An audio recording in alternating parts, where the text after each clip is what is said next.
Hi, good morning. How is everyone? Great. So lovely to be at this space.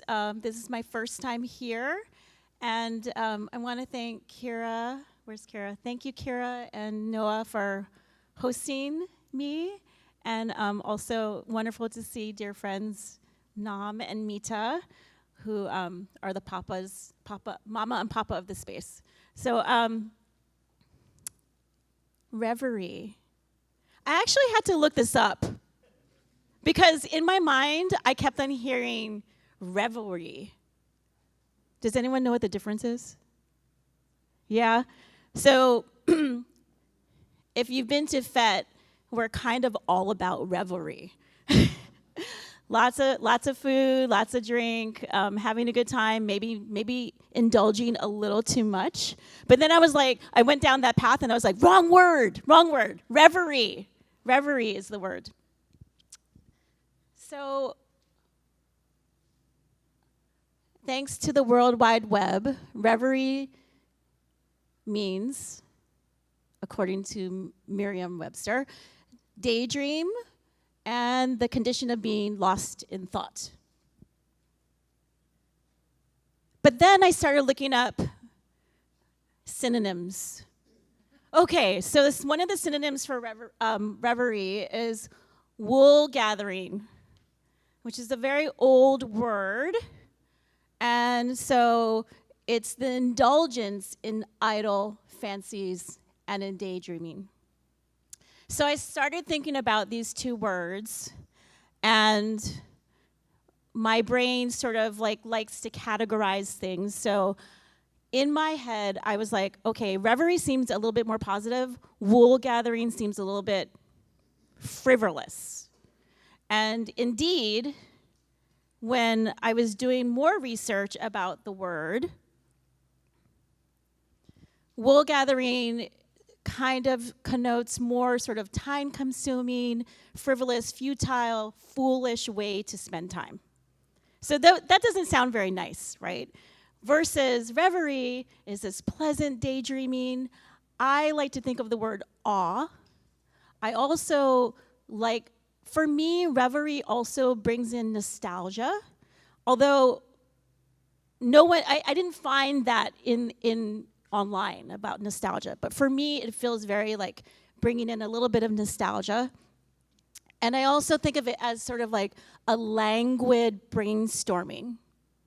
So not like get everyone in a huddle at the office and say like, okay, we're going to brainstorm for the next 15 minutes. But just this very, very sort of languid way to spend time. Okay. So this brings me to my family. I think in this photo, I'm probably 3. There's my dad with rocking his mustache and his gold chains. And so growing up, my parents really supported this idea. They didn't call it, but as I was thinking, really instilled reverie in our daily lives. So unlike today, in this moment, Sundays, so those of you who has children in this room, right? Your Sundays are packed with children activities, yes? Right? Soccer or whatever, dance, parties. Why are there birthday parties on Sundays? Okay, so when we were children, Sundays were sacred. There was no school, no church, no sports, no birthday parties. But it was a family day for homework, rest, and reverie. Listening to music. As I got older, making mixtapes. You know, had a crush on someone, you made them a mixtape.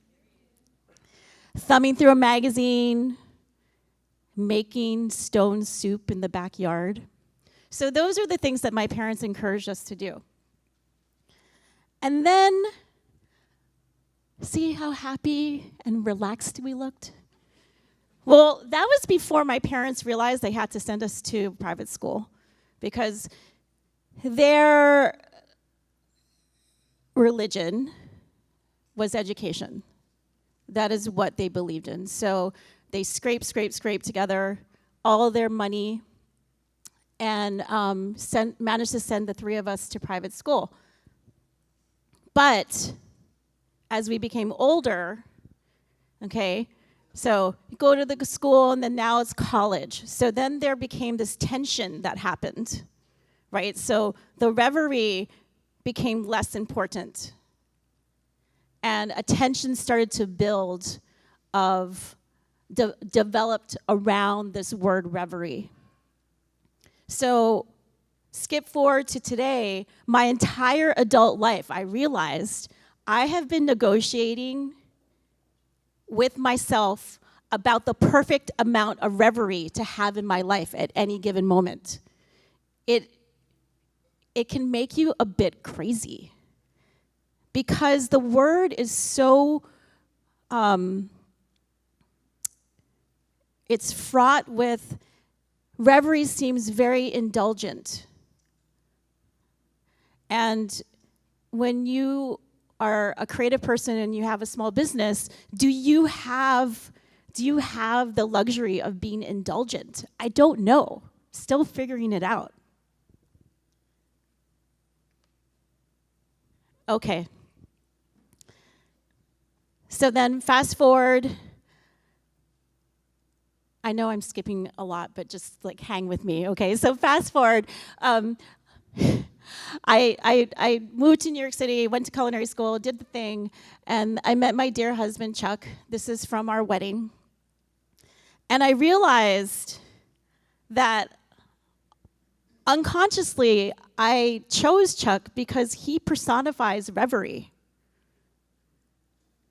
He really does.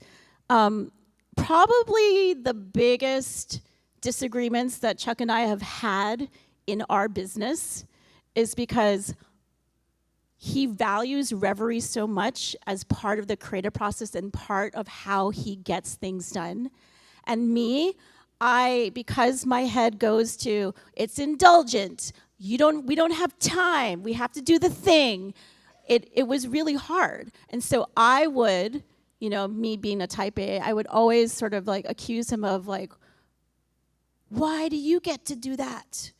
And he would just like look at me and he would say, if I don't do this, if I don't sit and let my mind wander, I will go crazy. So again, back to my whole adult life, trying to reconcile the right amount of reverie to have, I'm really, really embraced this idea that it's that balance, it's that right amount of seasoning. I can't help but put the cooking metaphor in there. He's so cute. Okay, so tying reverie back into the creative space. So everyone wants to know how FET happened, and it happened over many, many years. You're looking at our chalkboard wall in our Brooklyn apartment. We hosted a lot of dinner parties. And Chuck, I don't know if you guys know this, but Chuck is also creative. He is a painter, he's an illustrator, he's a graphic designer, and whenever we had dinners, he would do the board. So this is Thanksgiving one year. And we did this for years before opening up FET. And we just loved it. We loved planning the menu. We loved having people over. We loved the fact that we didn't have a time restraint on our table. So this is sort of like the beginnings of FET. And we spent a lot of time brainstorming. And now that I think about it, the reverie and the daydreaming and this sort of like very pleasant process of building something that is uniquely yours. Okay. This is Chuck standing in the space. Those are the front doors. And Chuck was doing a freelance gig in New York City when I found the space, and I took a friend of ours named Umar Turkalp, who is a Turkish architect, and so he went to the space with me, and I was so giddy. I just loved it. It was a perfect space. There was a basement. It was exposed brick, and I was just like, oh my God, this is it. This is it. And then Umar nuzzled up next to me, and he says, Rob, you gotta look a little less enthusiastic. Okay, don't give it away. So, but I couldn't help it. So this is the space. So those of you who've been to FET know that from the main dining room, there's a entryway into the kitchen area. Well, that was a wall. So they cut out a wall with a big-ass saw. So that's why they combined two spaces. And then a lot of you don't know that the dining room area, there's a footprint below, and it's an entire basement.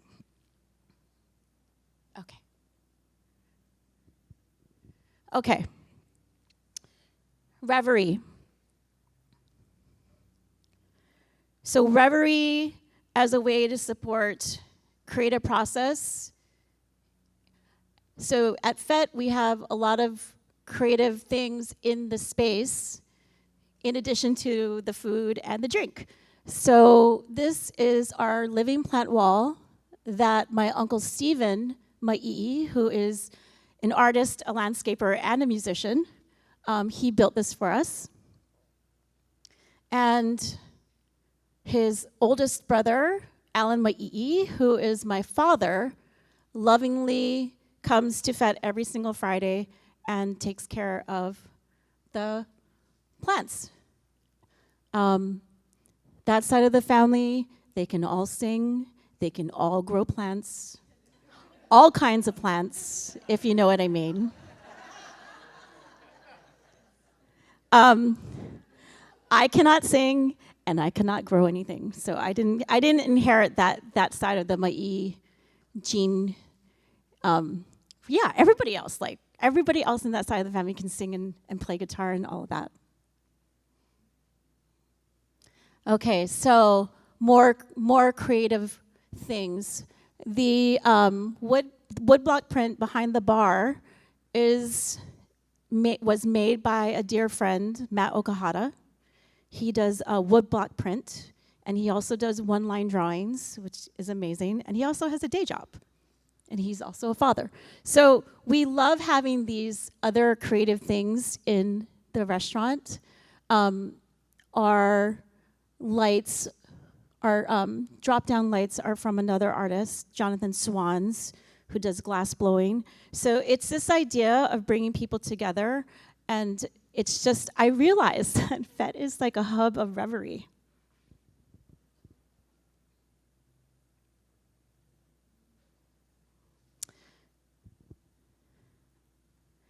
This is probably, outside of Chuck, the most important person in FET. This is Emily Iguchi.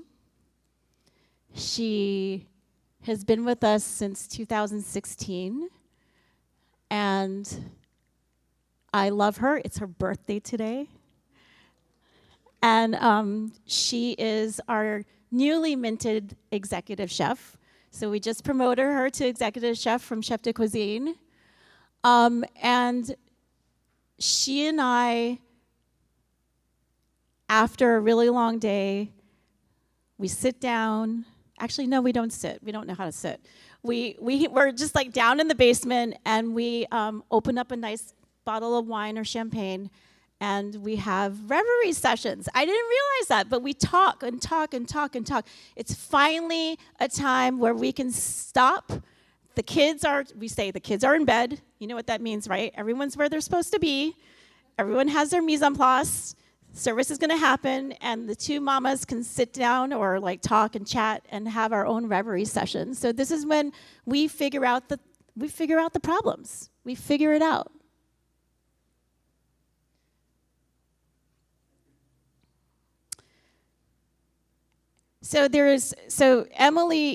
Chuck is an important part of my life because of he personifies Reverie.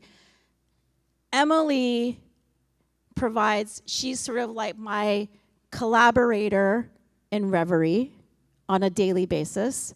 And then it's my parents here. So this picture is exactly 1 year old. They got dressed up to go to Chicago to support us for the awards, for the James Beard Award. And they've come full circle. They spend every day in Reverie, every day. They're both retired. Of course, my mom still bosses my dad around. But if you come to the house, it's like Santa's workshop. My dad has 3 computers. I don't know why he needs 3. He has 2 printers. He has all this stuff in the office, and then he's like doing his thing. My mom's doing her crafts. He's doing crafts too. The TV's on, and they're just like all day long. Every single day they do this. They don't stop. Sundays, Saturdays, and they love it, and they're in like sort of this constant state of reverie because they don't have to do it. This is their time. So they both just turned 79 just like a week ago.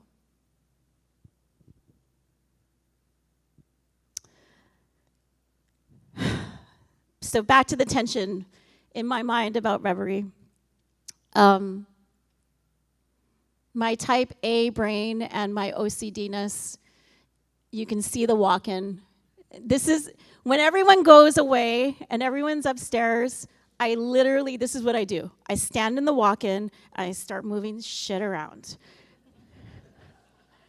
And I like say to Chuck, I said, I don't understand why they can't do it. And then he just looks at me and goes, you love it.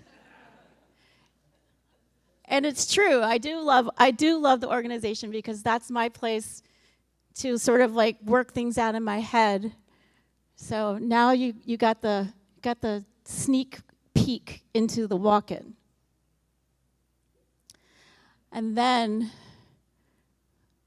who knows Sean Mars? Anyone? Yes. So Sean is a dear friend. He's also a photographer. And, he took this shot. I didn't know he took this shot. He just took it. I wasn't quite sleeping. I was sitting there, and, vanity comes into play, and I'm like, oh my God, I look terrible. It's like tired and like whatever. And then he's like, and he and Chuck were like, no, we love this photo because you are in Reverie.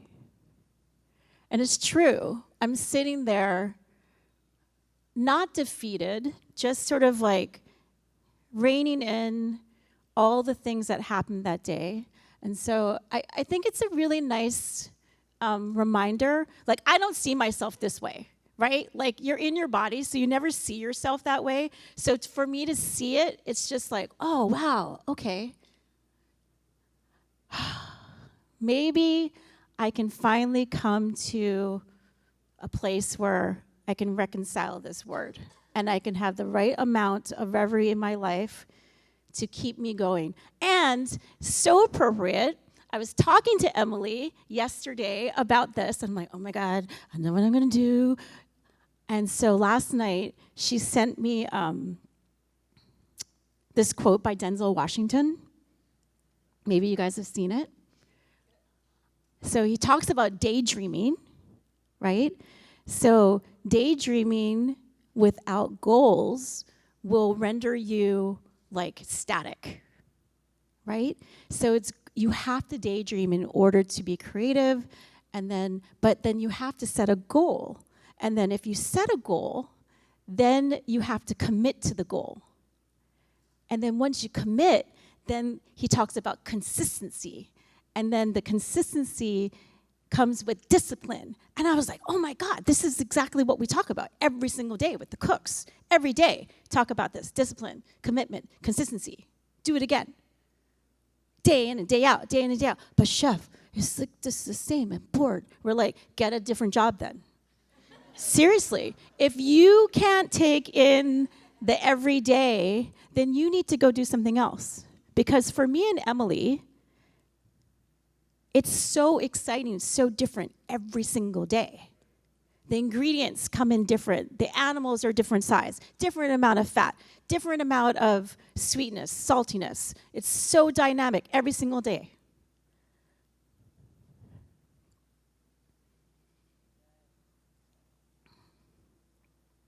I wanted to give you another Sean Mars shot of the restaurant. So again, when you're living your business and you're just in it every single day, I never stand outside of the restaurant and look at it like this ever. I don't even think I've done it since I've seen this photo. But I like looking at this photo because it reminds me of what it is that we've built. And it's overwhelming still. So that is FET. And that is my thoughts on Reverie.